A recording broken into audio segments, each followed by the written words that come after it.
talk about keeping the vision alive. So this is a project that I worked on a couple of years back now, where I helped co-create a vision and strategy for a website for a public sector organisation. And to be honest, I really didn't have high hopes that the vision would be maintained throughout the project, because, you know, they don't often see the light of day, right? And that's if you're lucky enough to get the opportunity to create a vision for your product or service. So, what is a vision? So, a vision is an aspirational description of an imagined future. So, I really like this kind of succinct way of describing it, because it is quite an abstract thing. It's a way of describing that point into the future that your organisation wants to navigate to. Where should the website be, you know, in 2 or 3 years' time? Why have one? So as I was saying, you know, I've been in digital for 20 years now, and I have to say that the majority of projects I've worked on have not had a vision. So, you know, often people just want to crack into the doing. Let's go make stuff. Let's go design things. We don't need a vision. That's just some fluffy, kind of touchy-feely statement that satisfies the stakeholders, but then gets kind of put in the drawer when we crack on to the design phase.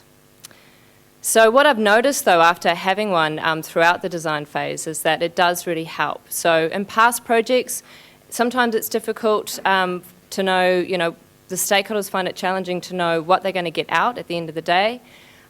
Designers might go off on tangents, different tangents, and forget about the original problem that they were trying to solve, or the user goals and business goals that the design needs to align to. So having a vision from the outset is really important. It's important for business alignment, so that means all the stakeholders of an organisation can align on what they want before they start, so to understand the scope and where they want to get to. It also creates a creative focus for the design team to work within. And it helps with clear communication as well within the teams and also with the wider stakeholder groups. Back in 2015, Auckland Libraries approached digital arts with a very big, hairy problem. They had a website that they'd had created during amalgamation when 55 libraries were combined into one website. So you can imagine what that might have looked like. And they'd had that website for 5 or 6 years before they approached us. So we got engaged with them, and we decided to co-locate on site and really kind of understand their organisation and what was happening with the website. And we came up with this big, hairy challenge statement. How can we deliver a mobile-first web experience that's simple, relevant, and delightful, while also balancing needs of diverse audiences? We're talking about everyone in Auckland, right? With a broad range of services and content, so that's all the amazing range of content, very rich content that libraries has to offer, across a lot of inconsistent systems. So this might be a familiar problem that a lot of you may have had in the past as well. So big, hairy challenge, and this photograph is of an exercise that we did right at the beginning of the vision and strategy stage.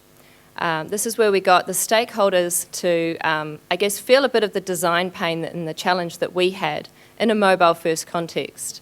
How do you decide what to put in that really limited real estate? So often you have an organisation that wants to have, you know, each department wants to have their thing on the homepage. So we got them to get out a rectangle post-it, stick it over their mobile phone, and try and draw the spaces and prioritise that space in terms of the top 4 or 5 things that they thought should be there. And that just helped them understand the challenges and the really hard design decisions that we had to make. Because design decisions are not easy. There's usually quite a few different perspectives involved. And who gets to win at the end of the day? Who will lead that decision-making process? Is it the designer? Is it ideally the users? There's always client and stakeholder input. Is it the constraints of technology? The product manager? All of these things need to combine to create something coherent. And often that doesn't happen. So sometimes designs get kind of pulled back, constrained, and they might result in something quite mediocre. And you miss out on that opportunity to create that mythical thing we like to talk about, which is the delightful experience. So how do you make sure that those design decisions that you're making end up resulting in that delightful experience? Or you might create something that you think is fairly innovative and creative and useful, but you struggle to kind of justify it under stakeholder scrutiny. So they don't know what they're looking at. They don't know whether the design that they're looking at is what they need or not. So it makes it very difficult for them to make that decision of whether that's something to go forward with. So why have a vision? Business alignment, creative focus, and clear communication. I want to just look for a moment at why the vision for libraries seem to work really well. What are the elements of a good vision when it comes to designing for products and services? Well, number one, as we know, it should be grounded in user and business needs. So we spend a lot of time researching user behaviour, looking at survey data, observing and interviewing users on the floor in libraries, as well as combing through documents and research that had been done previously to obviously inform the vision and strategy that we came up with. We also co-created it within the organisation. So we did a series of workshops, and that vision wasn't something that the agency came up with, that Digital Arts came up with on its own, that was played back. It was something that we came up with together. And that meant that it was using language that the business understood. It was using memorable language and words that were used around the organisation and conversation. And that made it simple and memorable as well. So this is what we came up with: targeted serendipity. It's 2 words, which means it's super simple to remember. And it worked, and it had a dualism that was both targeted, which was the functional element of the design, and serendipity, which is the emotional experience of coming across something in serendipity, in a library, as you do when you walk in the door of a library and you might go to get your book that you've reserved, and on the way to getting that book, you might see another book that you just happen to come across, that you weren't looking for, but it's quite a delightful experience. So we were really challenged by how could we replicate that experience online. So I want to give you a little bit of a preview of where we got to before I go back into how we got there. So the targeted serendipity experience. This is a prototype, so it's not a final design. But basically we were able to, through having this vision, integrate the idea into the interaction design. So targeted serendipity was kind of like Netflix for libraries. It was about setting preferences in your account that would drive content that you could come across in the site. So content would be shown to you, or related content would be suggested to you.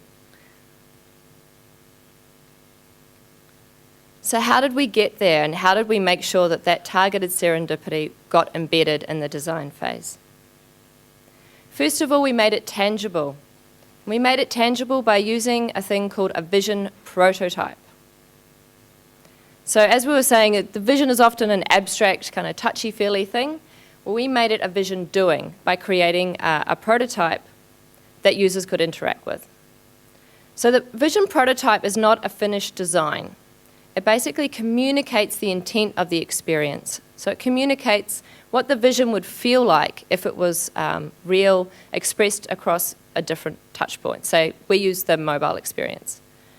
It's tangible, so you can test that intent with your customer and get feedback. And this is what ours looked like. It was just a very basic paper prototype that we took into the foreign libraries and could very quickly test its success. Did users understand what we were going to do with the website and how we were going to change it? And we got feedback like, oh, it's Netflix for libraries, of course. You know, it made sense for people. But this was after taking them through a test of setting up their account, joining libraries, setting their preferences, and showing them the result of that. And that's all just through a sketch prototype that took, half a day to make. So a vision statement defines the intent for the business of where they want to get to. And a vision prototype communicates that intent as an experience. How else do you keep it alive? Well, you have someone own it throughout the design phase, but ideally you have the whole team own it. So when we started the design, we had a new team of people put together. They weren't part of the vision and strategy phase, so the vision was something new to them. We were working in fast design sprints, and we were printing out designs and putting them on the wall and working out in the open and interrogating these. And I had to wear the hat of the vision, the owner of the vision. So I continually kept bringing it back to how does this represent the experience of targeted serendipity. Using it to interrogate the design. So interrogating designs during those design critique sessions is incredibly important to evolve the creative process. So we spend a lot of time asking good questions. So how is this meeting the user in their task at this point in time? How could we push this interaction further to use preferences to drive it? And through asking those questions, that's when I really saw the vision come alive, because people were able to respond with different creative ways of solving that problem. The vision anchors the design conversation, so it stops it going off on lots of different tangents. It's kind of like a shared world and a shared language on the team. So we can orientate to that design problem and orientate to the outcome we're navigating to. Because let's face it, in digital design, there's always multiple options. There are so many different futures that we could be creating. So having a vision and having that container to work within is really helpful. The ideas were well grounded in the business and user reality that the vision kind of symbolized. And it wasn't just trendy, cool stuff. I also want to acknowledge the team that we were working with was also part of the experience and the delightful experience of seeing it come alive. So you want a team that are open to interrogation and discussion, and it was through them and the way that they facilitated that process that it was also a big success. So your vision is only as good as the team that you're working with, of course. So as a quick recap, why have a vision? It's great for business alignment, creates creative focus, and clear communication. Elements of a good vision is that it's grounded in user and business needs. It's co-created using a common language with the people that the product or service needs to represent, and it's simple and memorable. How to keep it alive is to make it tangible. Don't just leave it as a bunch of words on a slide. Have someone own it or have the whole team engaged in owning it. And use it to interrogate your design. Thank you, and that's it.